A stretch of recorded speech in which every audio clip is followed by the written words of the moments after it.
দর্জির দহন গিয়া কয়াম ফিন দাও, আমার এটা ফিন দাও। আপনি ফিন দা সেটা করবেন, টাকনুর নিচে যদ্দূর আছে বাহিরা ফুস দিয়ে টালা এসি দিয়ে একটা হানো সিলাই দে।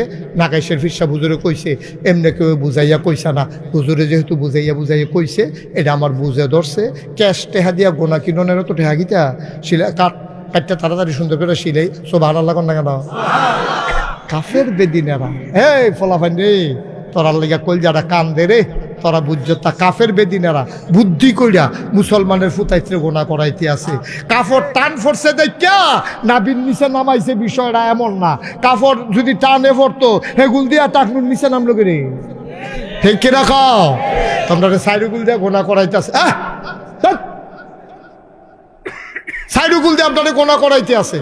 হেগুল দিয়া নাইয়ার নিচে নামাই লাইছে, হেগুল দিয়া টাকনুর নিচে নামাই লাইছে। আমদার টেহা দিয়া, আমদার ফলাফাইনে ক্যাশ টেহা দিয়া গোনা কিনে আনছে, ঠিক কিনা কম? হারাম কিনে আনছে, হারাম। এরপরে কথায় যখন উঠছে আর কত ফলাফেন্ডে যখন কইছি এটা বুঝছিস না তোরা, আমি ওকে অনুরোধ করে তোরারে কইয়া যাই। রাস্তাঘাটও কইলাম আমি এখান দিয়ে আই যাই, দেহা হইব কইলাম।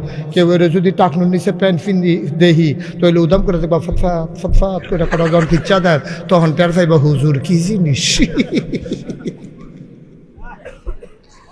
ভাইও এমনি বুঝাইয়া কই না কলজার টুকরা রে, এমনি বুঝাইয়া কই না হুজুর ফাইতি না রে। তোরার লাগে যদি মায়া না থাকতো এত কোনাকান সিমাইটা বুঝাইয়া কইলাম নয়। অহন যেহেতু ফলাফেন্ডে দুইটা কথা কইয়া লাইছি, মাইয়া ফেন্ডে কই লিতাম। এই যে মহিলারা এই যে বুরখা ফিন্দে আক্তার সম্পূর্ণ 100 বুরখার ভিতরে 90টা 95টা বুরখা হারাম বুরখা পরে। তার ফর্দা বুরখা গাও দিয়ে গোনা করতে আসে। এরতে বালা আসিল বুরখা না ফিনতো এমনটা, ঠিক কিনা কও? এমন টাইট। আম্মা গো, আপনি তো বুরখাটা পরবেন আপনার লজ্জাস্থানটি ঢাকা রাখার জন্য। আপনার যদি সব অঙ্গ প্রত্যঙ্গ বুরখার বাইরে দিয়ে বোঝা যায় তাহলে বুরখাটার আপনার কি দরকার? কি দরকার আপনার? আপনার এগুল দেওয়া টাইট, হেগুল দেওয়া টাইট, জায়গাটির নামও তো কইতাম পড়তাছি। কি দরকার আম্মা? আম্মা আপনারা মুসলমানের মা, আপনার এটা ফলাফেন আম্মা রাহে, আমি না আমার মারে আমার রাহি। এই ফলাফানটিরও একটা মা আছে, তো এই মারা আপনার আম্মা যদি এরকম পড়েন তো কেমনে কি তৈব আম্মা? আপনি বুরকা পড়বেন ঢিল ডাল যেন আপনার বোঝা না যায়। আহারে কষ্ট হইতেছে, ছেড়ে দেওয়া দরকার। আর সামান্য একটু শুনেন, না না আপনি জীবনে ওয়াশ করছেন কোনো দিয়ে তা আপনি কিটার হইবেন যে কি যাইতেছে আমার উপরে দিয়ে। এবার ওখানে যেমনি হাতে আরে বাবু না আরো 4-5 ঘন্টা করে ওয়াশ করি আমি, হেবারকে সময় বাড়াই না। হ্যাঁ বুঝছি, মার হাবা কয় না রে, ভালোবাসা। এবার একটা হইলো ভালোবাসা যে হুজুরে কি আবার আইবনি, যদি কতক্ষণ কালকে পর্যন্ত রাখা দিতাম পারতাম রে।